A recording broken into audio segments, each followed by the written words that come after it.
கர்த்தருடைய பரிசு நாமத்திற்கு ஸ்தோத்திரம் உண்டாவதாக. இன்றைய ஜீவ வார்த்தை நிகழ்ச்சியை கேட்டுக்கொண்டிருக்கும் அனைவரையும் கர்த்தருடைய பரிசு நாமத்தினால் வாழ்த்துகிறேன், ஆசீர்வதிக்கிறேன். இன்றைய சின்ன தியானத்திற்கு தேவன் கொடுத்த வேத பகுதி அது 2 நாளாகமும், அதில் 32ஆம் அதிகாரம், அதில் 8ஆம் வசனம். 2 நாளாகமும் 32:8. அதில் முன்பகுதி, அவனோடு இருக்கிறது மாம்சபுயம், நமக்கு துணை நின்று நம்முடைய யுத்தங்களை நடத்த நம்மோடு இருக்கிறவர் நம்முடைய தேவனாய கர்த்தர் தானே என்று சொல்லி அவர்களே தேற்றினார். இன்றைய தினம் இதை கேட்டுக்கொண்டிருக்கும் தேவஜனமே, நம்மளோடு இருக்கிறவர் யாருன்னா நம்மளுடைய தேவனாய கர்த்தர் தானே. நம்முடன் இருக்கிறார், நம்மளை ஆசீர்வதிப்பதற்காக இருக்கிறார், நம்மளோட உடன்படிக்கைகளை நினைவுபடுத்துவதற்காக நம்மளை நினைவுபடுத்தி கொண்டே இருக்கிறார். நான் உன்னோட இருப்பேன், நீ எதுக்கு பயப்படுற அப்படின்னு சொல்லி கொண்டே இருக்கிறார். இந்த காரியம் நமக்கு எல்லாமே தெரியும்.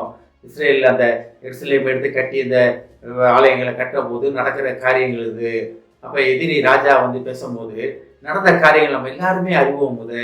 அப்போ தீர்க்கதரிசி மூலமாக அழகாக என்ன சொல்றாரு பாருங்க, அவன் கூட இருக்கிறது மாம்சபுயம். நிறைய நேரம் நம்ம மாம்சபுயத்தை நம்பிக்கொண்டு இருக்கிறோமா, மாம்சமானவர்களை நம்பிக்கொண்டு இருக்கிறோமா? ஆனால் இந்த உலகத்தில் தேவன் நம்மளை வைத்திருக்கிறது மாம்சமானவர்களை தான் நம்ம உதவி செய்ய வைத்திருப்பார், அதான் உண்மை. ஆனால் அவர்கள் தேவனால் தெரிந்து கொள்ளப்பட்டவர்களா என்பதை கண்டுபிடிக்கும் பொறுப்பு நம்மிடத்தில் கொடுக்கப்பட்டிருக்கிறது. மாம்சமான உதர்க்கமான யுக்திகள் செய்கிறவங்க, அதாவது நம்ம மகாபாரதம் பார்க்கலாம், சகுனின்னு ஒரு கேரக்டர் வரும். அதில் அவர் முழுக்க முழுக்க தன் சுய புத்தியில் செயல்பட்டு ஒரு மனிதன். அவ்வளோ பெரிய அழிவு வந்தது காரணம் தெரியுமா? எல்லாத்துக்கும் தெரியும்னு நினைக்கிறேன், அதை பற்றி நம்ம பேச தேவையில்லை.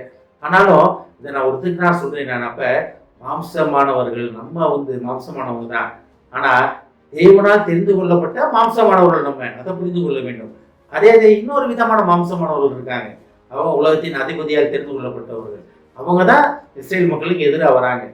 அதுதான் அந்த இடத்துல ரொம்ப அழகாக தீர்க்கதரிசி மூலமாக அந்த மக்களுக்கு, இஸ்ரேல் மக்களுக்கு தேவன் ஆறுதல் சொல்வதற்கு அனுப்பிவிட்டார். அதான் பாருங்க, அவர்களோடு இருப்பது மாம்சபுயம்.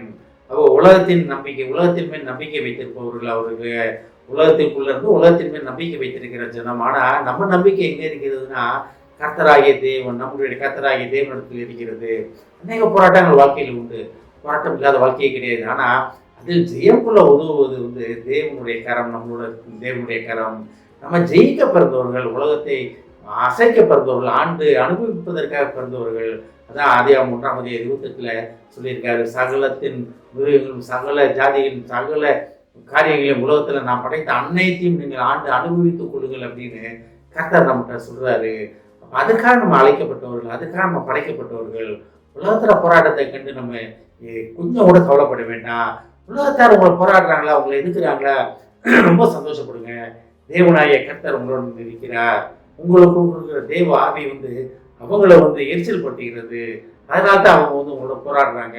அதுக்காக தேவனுக்கு நன்றி சொல்லுங்க, ஸ்தோத்திரம் சொல்லுங்க. கர்த்தாவே, நீர் என்னுடன் இந்த யுத்தத்தை நடத்த போவதற்காக நன்றி ஆண்டவரே அப்படின்னு. அதே தான் நம்ம சொல்ல வேண்டிய. நம்ம எந்த இடத்துல இருக்கோம், பயந்து கொண்டு இருக்கிறோமா? அவர்களோடு இருப்பது மாம்சபுயம், ஆனால் நம்மளோடு இருப்பது நம்மளுடைய தேவனாய கர்த்தர் தானே. அதை புரிந்து கொண்டு கர்த்தர் துணியோட யுத்தங்களை, வாழ்க்கையின் போராட்டங்களை வெல்வதற்காக, அதை தாண்டி வருவதற்காக கர்த்தர் நம்மளை அழைக்கிறார். ஆமென். ஜெபிப்போம். எங்களை அதிகமான அன்பின் பரலோக பிதாவே, எங்களுக்கு எதிராக ஒருவருடன் இருப்பது மாம்சபுயம் என்பதை அறிந்து கொண்டோம். ஆனாலும் நீர் எங்களுக்கு துணை நின்று யுத்தங்களை நடத்த வல்லவராக இருக்கிறேன் என்பதை அறிந்து கொண்டோம்.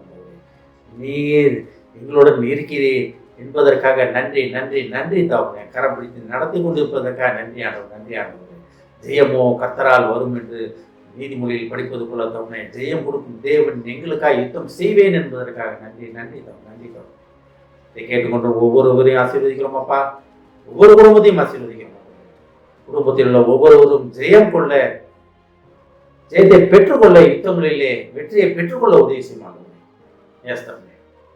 படிப்பில் வரும் பிரச்சனையாக இருந்தாலும், யுத்தங்களாக இருந்தாலும், வேலை பார்க்கும் ஸ்தலத்திலே வரும் யுத்தங்களாக இருந்தாலும், உடல்நல குறைவினால் வரும் யுத்தங்களாக இருந்தாலும், எதுவாக இருந்தாலும் கர்த்தராகிய நீர் அவருடன் இருக்கிறீர், இருந்த ஜெயம் தருவீர் என்பதை அவர் உணர்ந்து உங்களுக்கு நன்றி சொல்லும் பிள்ளைகளாக மாற்றியதற்காக நன்றி ஆண்டவரே.